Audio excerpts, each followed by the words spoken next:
big hello and welcome to the first episode of Post Workout, a new show brought to you by Irishmuscle and Bikinibrawn.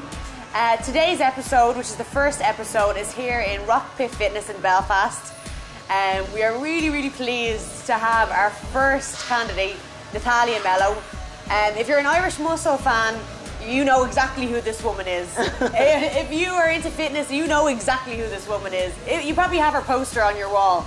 If you're a Bikinibrawn reader, maybe just someone into fitness, you might not know who she is. So if you don't know who she is one of the most respected bikini athletes in the world, if not the most respected. She is featured in numerous magazines around the globe, photo shoots.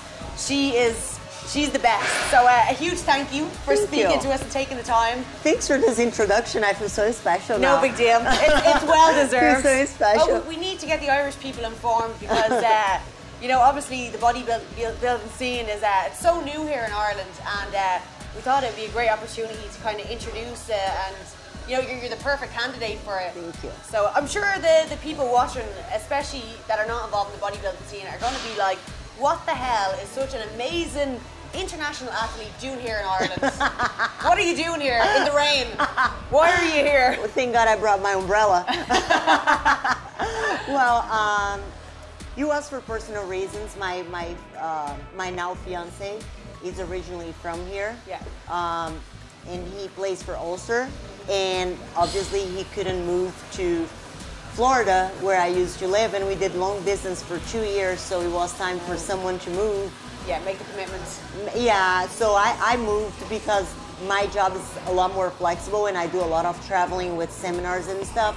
So it was the most sensible option. Yeah, for me to move. And how are you finding it? What do you think of the people, the weather? The people are so nice. Yeah. I mean, I'm really enjoying everything about it. People are like, really? Because I mean, I come from Fort Lauderdale, Miami, to Belfast, which is a lot smaller. It's a big change. It's a big change. It's in Miami and Fort Lauderdale is just like that party capital.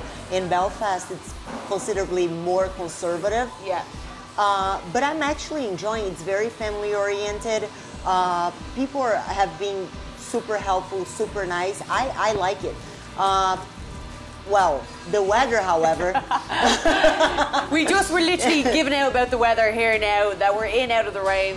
The weather, however, I love when my friends that live in the States, like either California or Florida, they send me a message and they're like, go for a run outside. I'm like, I need a boat to go for a run outside. Or a submarine. Yeah. We'll hook you up. Yeah, with like a little straw coming out of the puddles of rain. I know, it's depressing, but you get used to it.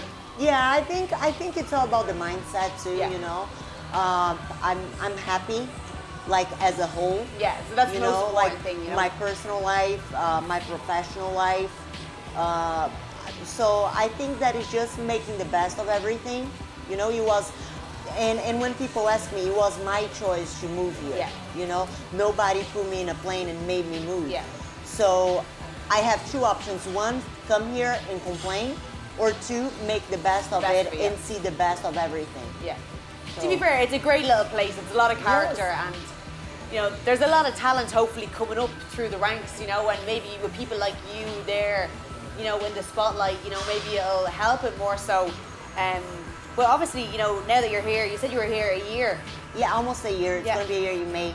That's crazy. And like, do you think that the fitness industry here is a bit behind? We all would say that trends usually come here maybe 5 or 10 years after the rest of the world. I wouldn't say 5-10 years, but you have to understand that the United States is where everything emerges, everything, pretty much so everything is created. Yeah. So obviously, there you're gonna have the first pick of everything. Yeah. The first you're gonna see something for the first time there.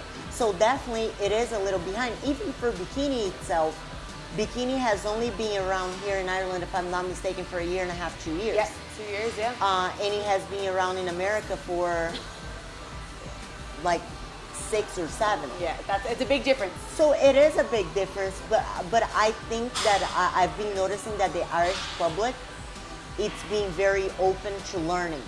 Yeah. The turnouts that I had on my seminar here at Rockpit, as well as the one I did in Dublin, the turnout was amazing. The questions were very interesting, you know. So that, I think that's the main thing, people are willing to learn. Yeah, like there's a group of people kind of based in Ireland, or you know, south and north, that are really into fitness. But you know, I'd say in the last year it's kind of grown. You know, everybody, it's catching on. Everybody wants to be fit, and everybody, you know, is getting into the whole culture of, you know, strong versus skinny. Taking care of yourself, I think, is just, it's more like skinny or big or strong or whatever it is. It's more a matter of health. Yeah, like Irish people in some ways can be very closed-minded, or maybe a little backwards. You know, weightlifting to them for a long time was like, oh no, no, no. Like, oh, if you lift, you look like Arnold Schwarzenegger. And in some ways, that kind of mentality is still kind of there. So what would you say to people that kind of have a negative impact or a negative say on the bodybuilding scene? Like, what, you know, the kind of women that would say women who lift weights are masculine, they're not sexy. Like, what would you say to people that think that? I mean, to each their own. I respect everyone's opinion, but I think you can only have an opinion like this when you try. Yeah, I totally agree.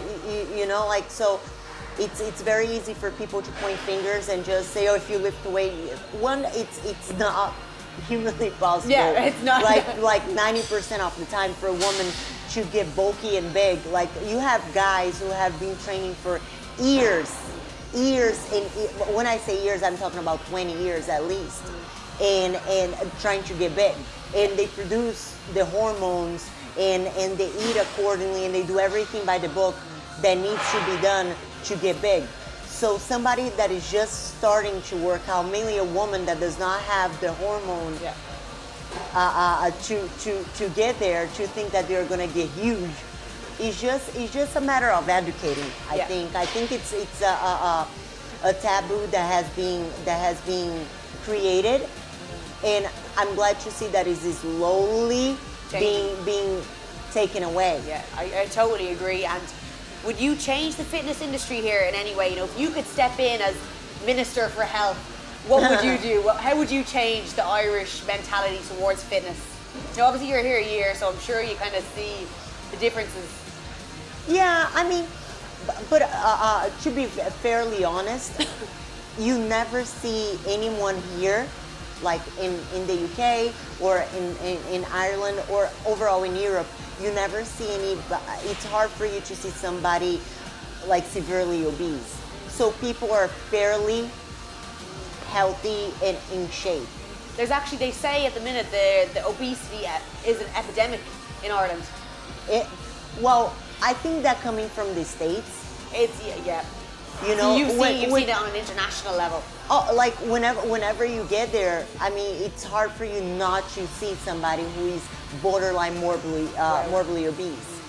So here it's not something maybe that their closet here. They're hiding. It's the rain. It's not something that you see every day. But one thing that I did see a big difference is, for example, when I was in Dublin, it's hard for you to stop in a store and get a healthy snack. Yeah. If you're in the train station, it's almost impossible for you to find a healthy snack, like a little bag of almonds or a salad. Yeah. So that it would be the nutrition side that you say needs to be reworked. Yes, absolutely. Yeah. Absolutely. I remember when I was doing the seminar there, and I was trying to find a bag of almonds, and I couldn't. It's so true though, like, you know, anyone that's involved in it, you know, if you're not prepared, you're pretty much screwed because you won't be able to get anything. Yeah, that would be one of the main things. Yeah. I mean, another thing that I might get beaten up for this, I would say it's probably the drinking habit. Yeah. But I think it's something that just comes from years and years. Well, look, at the end of the day, you know, being Irish. Yeah, the truth hurts. It's true though. There is a big culture. You know, we're a very social nation. Maybe it's the rain as well. We've nothing else to do. But maybe, yeah, I think with the, you know, the grow in the fitness industry, maybe, you know, people will take that more seriously, and with the grow in the fitness industry, the alcohol trend might drop. Fingers crossed. By any means, I'm saying that I don't have my glass of wine or anything, but I think it just becomes a problem like everything else when you do too much. Yeah. Too much of everything, that's when it starts to hurt.